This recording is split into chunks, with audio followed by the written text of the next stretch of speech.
My son came to me asking for $100,000 to start his new business. I told him no. 2 days later, his wife handed me a cup of coffee and said, "This one's made just for you." It smelled off, so I quietly swapped it with the one meant for her mom. An hour later, I thought I understood betrayal.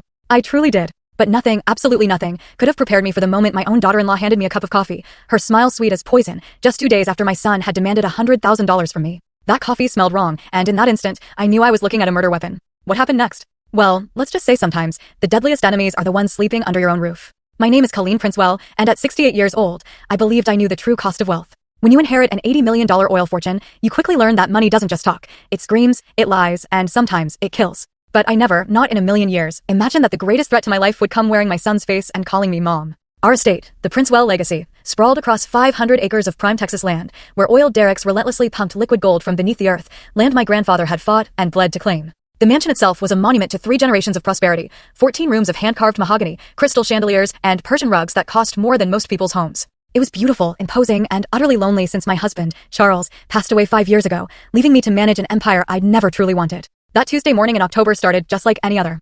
I was in my study, reviewing quarterly reports from our various oil fields, when I heard the familiar rumble of Blake's BMW pulling up the circular drive. My 35-year-old son rarely visited without an agenda. And as I watched him through the bay windows, I could practically see the tension in his shoulders, even from a distance. Blake had always been handsome, in that privileged, prep school way that opened doors and, frankly, often closed minds. But lately, something had shifted. The easy confidence of his youth had been replaced by a desperate hunger that made me deeply uncomfortable. It was the look of a man who had tasted failure and found it incredibly bitter. "Mom," he burst into my study without knocking, his expensive suit wrinkled, his usually perfect hair disheveled. "We need to talk." I slowly set down my reading glasses and studied his face. Dark circles shadowed his eyes, and there was a tremor in his hands he was trying, unsuccessfully, to hide. "Of course, sweetheart. Sit down. You look terrible." "Thanks for the pep talk," Blake muttered, collapsing into the leather chair across from my mahogany desk. "Look, I'm going to cut straight to the chase. I need money. A lot of money." Here we go again, I thought. Blake's business ventures had a long history of requiring my financial intervention. His last startup, some sort of app for rating restaurants, had cost me $300,000 before folding spectacularly. Before that, it was a clothing line that never made it past the design phase.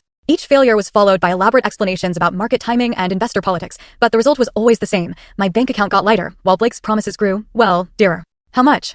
I asked, though I suspected I really didn't want to know the answer. $100,000. The number hung in the air between us, heavy, like smoke from a gunshot. It was more than he'd ever asked for before, and the way he said it, so casually, like he was ordering coffee, set off every single alarm bell in my head. "That's a substantial amount, Blake. What's this venture?" "It's a tech startup, a revolutionary online marketing platform that's going to change everything." His words came out in a practice rush, like he'd rehearsed this pitch in the mirror 100 times. "My partner has connections with Fortune 500 companies, and we're projecting 7-figure profits in the first year alone." I'd heard variations of this song before, and it never, ever ended well.